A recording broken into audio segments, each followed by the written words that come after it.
Bonjour et bienvenue dans un nouvel épisode de Capsule, le podcast qui parle d'entrepreneuriat en Corse. Aujourd'hui, nous accueillons Claire Loré, jeune entrepreneuse car elle a monté son entreprise il y a moins d'1 an. Comment est-ce que l'on se lance dans l'entrepreneuriat ? Quelles sont les opportunités et problématiques d'une jeune entreprise ? Je suis Audrey Royer et on en parle tout de suite avec Claire. Peux-tu te présenter s'il te plaît ? Du coup, je m'appelle Claire, je suis ingénieure de formation. À 14 ans, je suis partie 1 an aux États-Unis parce que j'avais une soif de découverte, j'avais très envie d'apprendre l'anglais. Donc j'ai passé 1 an dans une famille d'accueil. Et donc ensuite, j'ai fait une école d'ingénieur en France. Et après, donc, j'avais vraiment une soif de l'international, donc j'ai fait mes études en partie au Japon, donc à Tokyo. Ensuite, je suis partie travailler donc, à Hong Kong, où j'ai découvert l'asset management, où j'étais passionnée par les mathématiques, donc la finance, c'est quelque chose qui m'a toujours attirée. Ensuite, du coup, j'ai travaillé à Londres pendant 3 ans en banque d'investissement en tant que COO. Donc, je m'occupais de la stratégie et des opérations donc, pour les desks de trading et de vente, donc sur pas mal de produits financiers. Ensuite, 6 ans chez Education First, EF, où là, pareil, je m'occupais de tout ce qui était stratégie et opérations.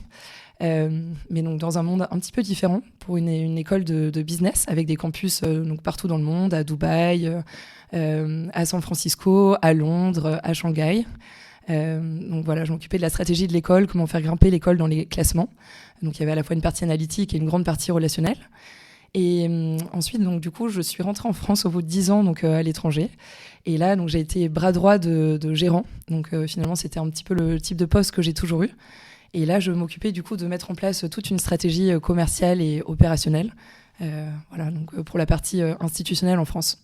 Alors c'est vrai que ça change, effectivement, de passer d'une grande ville comme Tokyo, où il y a une effervescence dans la rue, ou comme Londres, où finalement il y a une émulation intellectuelle quasi permanente. En même temps, se retrouver en Corse, je trouve qu'il y a beaucoup de personnes en Corse qui, du coup, le fait est qu'il y a peut-être un peu moins d'entreprises, mais j'admire vraiment chez les gens ici leur capacité à créer, à entreprendre et à faire des choses qu'on ferait peut-être pas forcément ailleurs parce qu'on se poserait pas ces questions-là. Donc c'est quelque chose que j'admire beaucoup chez les gens ici. Alors du coup, c'est vrai que j'ai toujours eu envie de venir vivre en Corse, parce que j'y ai passé tous mes étés. Mon grand-père avait travaillé en Corse, et du coup, on a notre maison familiale qui était pas très loin d'Ajaccio. Et du coup, donc, après le confinement, j'en ai profité pour négocier avec un manager à l'époque pour travailler à distance, donc chez EF. Donc j'ai fait ça pendant un petit peu plus d'1 an. Et à la suite de ça, j'avais envie de travailler pour une entreprise qui soit aussi un petit peu implantée en Corse. Et du coup, c'est pour ça que j'ai décidé de faire la transition et de travailler dans la tech. Donc, j'ai travaillé pour Jelly Smack, qui est une entreprise franco-américaine et qui a des bureaux à Corté. Donc, avec une 30aine de personnes à Corté. Et c'est vrai que j'ai adoré cette expérience. Malheureusement, ils ont dû fermer pas mal de bureaux donc, en avril dernier. Et c'est à ce moment-là que j'ai décidé de me lancer dans l'entrepreneuriat. Tu as toujours voulu entreprendre ? Alors c'est vrai que j'ai toujours eu envie d'être coach. C'est quelque chose qui me tenait vraiment à cœur. J'attendais le bon moment pour le faire, effectivement, de me former, et puis d'acquérir de l'expérience à travers mes différentes expériences à l'étranger, donc dans plusieurs domaines, finalement, banque, dans l'éducation, à la fois dans la tech. Et voilà, après, à ce moment-là, effectivement, le fait de côtoyer des gens qui ont l'esprit entrepreneurial, ça m'a aidé à franchir le pas, à me lancer. C'est un énorme saut de se lancer dans l'entrepreneuriat où on se dit on passe d'un salaire fixe qui tombe tous les mois à finalement un plongeon dans le grand bain. On ne sait pas trop comment est-ce qu'on va être rémunéré. On a beau faire un business plan qui soit bien ficelé, on ne sait pas trop si ça va marcher. Donc effectivement, voilà, le fait de bien s'entourer pour pouvoir arriver à faire des prévisions qui semblent réalistes et puis ensuite de ne pas perdre la motivation, finalement de se raccrocher tous les jours à son intention. C'est ça qui m'aide vraiment. C'est vrai que ça a été le bon moment pour moi, voilà, finalement. En partant de Jelly Smack, je me suis dit c'est l'occasion ou jamais. J'avais fait une formation. À ce moment-là, j'avais énormément d'énergie, de l'énergie pour aider les autres. J'avais déjà commencé un petit peu à le faire dans mon cercle proche. Et je me suis dit pourquoi pas me lancer. Finalement, j'ai cette expérience, j'ai vraiment cette envie d'aider les autres à devenir des meilleures versions d'elles-mêmes, en quelque sorte. Et puis donc c'est un petit peu comme ça que je me suis lancée. J'ai décidé de me faire aider aussi par un coach qui lui avait plusieurs années d'expérience, qui du coup m'a envoyé pas mal de prospects. Donc j'avais signé un contrat avec lui. Et puis petit à petit, en fait, je me suis dit soyons à l'écoute finalement des besoins des autres. Et je m'attendais pas du tout à ça, mais effectivement, j'ai eu beaucoup d'hommes qui sont venus me voir, qui étaient en désespoir amoureux, suite à une rupture, un deuil, qui vivaient des expériences parfois traumatisantes. Et le fait de les aider et de leur redonner le moral et finalement l'envie d'y croire, ça m'a vraiment portée. Et c'est pour ça que j'ai eu envie d'en faire une de mes spécialités. Ouais. Du coup, effectivement, tout ce qui est problème amoureux, communication dans le couple, finalement, on se rend compte que c'est un problème qui est assez récurrent. On est tous passés par là. Et je pense que c'est important, effectivement, de travailler tous les jours pour pouvoir y arriver. Donc, depuis avril, il y a eu la partie vraiment création de l'entreprise. Donc ça a été tous les statuts juridiques, la partie financière, business plan, etc. Puis la partie administrative. Et finalement, je m'y suis mise. J'avais commencé du coup à avoir des clients donc à partir de mai, en décidant de le faire vraiment pour tester, voir un petit peu quels étaient les sujets récurrents. Et à partir de là, depuis septembre dernier, je m'y suis vraiment consacrée à plein temps. Vraiment sur la partie communication digitale, la partie SEO, donc Search Engine Optimization, le fait de faire des Google Ads. Je me suis vraiment intéressée à ça. J'essaye de créer des partenariats donc avec des entreprises en local. Récemment, je suis allée donner des cours à Corté, donc aux étudiants de Master 2, sur tout ce qui était coaching et neurosciences, comment développer son intelligence émotionnelle. Et ça, j'ai trouvé ça génial parce que le fait de les aider à travailler sur leur neuroplasticité, à s'améliorer tous les jours et leur donner des clés finalement pour s'adapter au monde de l'entreprise, ils ont adoré et moi aussi. Qu'est-ce que tu ressens depuis 6 mois ? Moi, c'est vrai que oui, j'ai eu des phases effectivement où ça allait un petit peu moins bien parce que sur le plan personnel, j'étais moins bien aussi.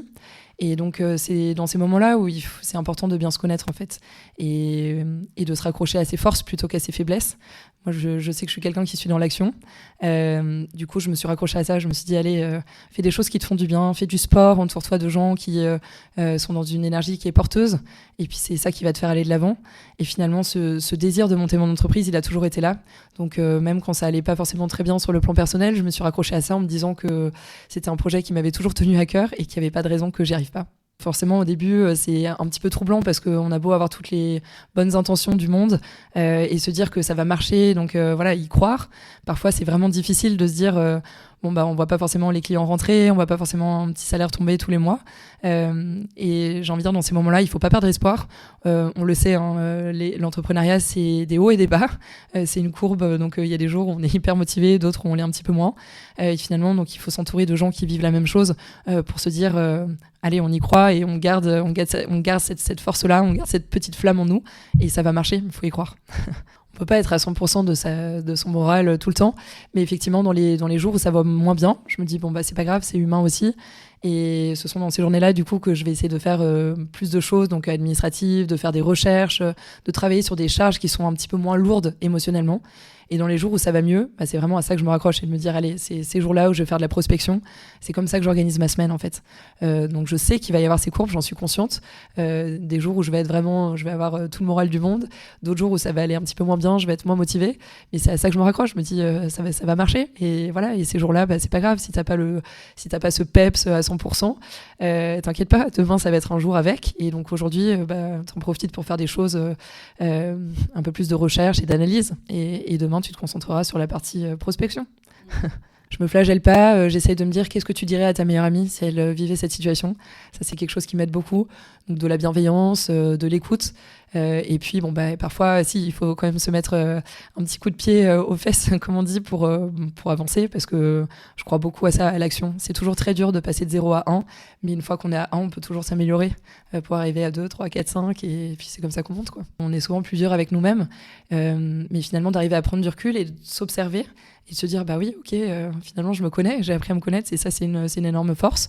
Je sais comment je fonctionne, et du coup, je peux adapter ma manière de fonctionner avec effectivement la manière dont je me sens au quotidien. Et ça, c'est très porteur d'être aligné.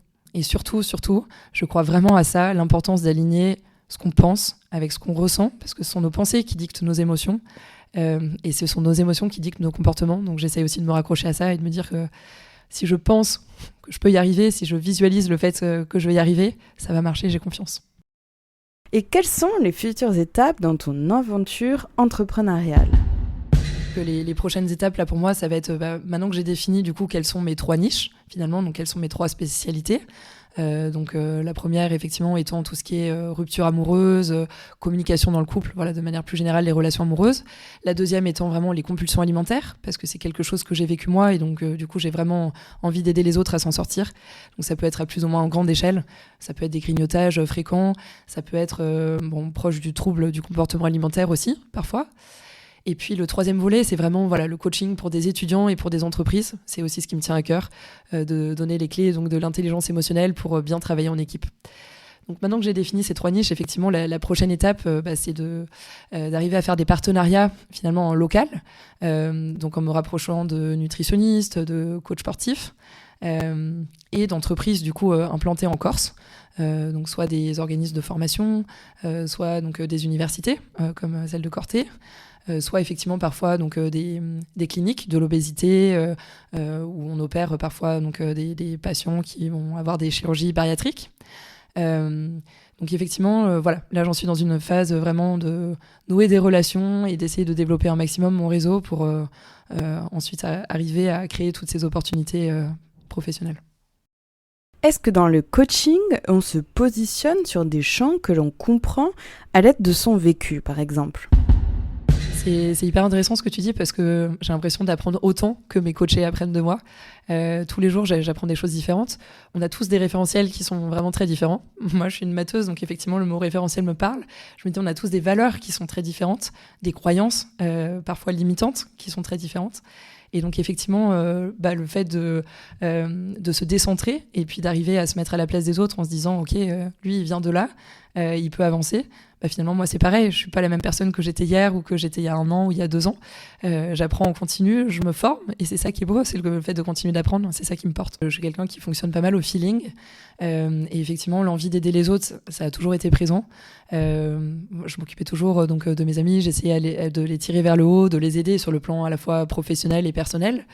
Le fait d'avoir eu moi-même donc, des troubles du comportement alimentaire, notamment quand j'étais à Londres, que je travaillais comme une folle donc, en banque d'investissement, je me suis dit, c'est vraiment important d'écouter son corps, le fait d'être aligné entre ce qu'on pense, ce qu'on ressent, et puis tout ce qu'on vit finalement dans son corps. On n'écoute pas assez son corps.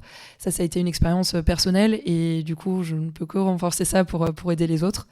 Et donc effectivement on a tous des moments down mais ce qui compte c'est de se dire on peut rebondir, on a cette énergie et cette intention qui est en nous et ce qui compte c'est de s'écouter et puis de se raccrocher à son intention. Et les rencontres sont importantes pour ton entrepreneuriat ? Ouais, effectivement, je pense que les rencontres, ça porte énormément. Le fait de m'entourer de personnes qui avaient monté leur entreprise, et effectivement, ici à la M3E, je trouve que c'est super parce qu'il y a beaucoup de gens qui montent leur entreprise et je trouve que c'est honnêtement très courageux. On ne le dit pas assez. Très courageux, très innovant aussi. Il y a énormément d'idées, de créativité. Ça bouge dans tous les sens. Et puis finalement, c'est aussi ce qui construit un lendemain, un futur. Donc je suis vraiment très admirative de toutes ces personnes. J'ai beaucoup appris d'elles, effectivement, donc que ce soit pour monter son entreprise, que ce soit aussi en termes de motivation. Je m'inspire énormément de femmes aussi, comme toi, Audrey. Franchement, je suis hyper admirative de tout ce que tu fais. Et ça me porte au quotidien, je trouve que c'est hyper porteur.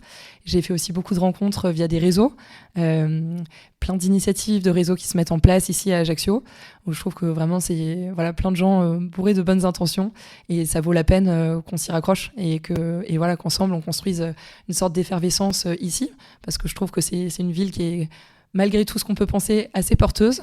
Donc je trouve honnêtement, je suis hyper admirative de tous les gens autour de moi qui montent des entreprises et qui, parfois même au sein d'entreprises, arrivent à être elles-mêmes finalement entrepreneuses. J'ai constaté que au sein d'une entreprise, il y avait des leaders qui avaient une super vision stratégique et des équipes qui étaient prêtes à tout pour arriver à atteindre les objectifs de l'entreprise, mais que parfois il y avait finalement une sorte de gap entre les deux et qu'il fallait vraiment travailler donc, des deux côtés pour arriver à embarquer les équipes derrière cette supervision. Et donc ça s'est fait aussi via du coaching. Donc j'ai vraiment coaché pas mal de collègues en interne et puis pas mal de mes supérieurs aussi en leur donnant certaines clés pour arriver à comprendre finalement émotionnellement ce qui se passait derrière l'équipe, parce que il y a différents leviers de motivation finalement pour les équipes. On ne va pas tous au travail pour les mêmes raisons. Et ça, c'est vraiment très important de comprendre la motivation derrière, qui se cache pour chacun. Voilà. Ça peut être parfois voir des collègues au jour le jour, ça peut être se dépasser, ça peut être laisser une trace, ça peut être gagner de l'argent, ça peut être soutenir une cause. Donc on a tous des motivations qui sont différentes et c'est important d'en tenir compte pour chacun. Pour moi, c'est une fibre en fait. Qu'on soit dans une entreprise ou qu'on soit en train de monter sa propre entreprise, pour moi, c'est se raccrocher à cet esprit aventurier, le fait de faire les choses différemment, d'avoir une pensée critique, de toujours demander à avoir du contexte quand on fait quelque chose, c'est hyper important. De travailler avec, de faire des tâches qui ont une forte valeur ajoutée, qui apportent vraiment quelque chose, et puis qui permettent d'aider les autres, puis d'aider l'entreprise, et finalement de construire des choses nouvelles et vraiment, encore une fois, je suis très très admirative de tout ce qui se passe autour de moi, de cette créativité, de cette originalité, donc je me nourris de ça au quotidien. Alors, un conseil pour entreprendre, Claire?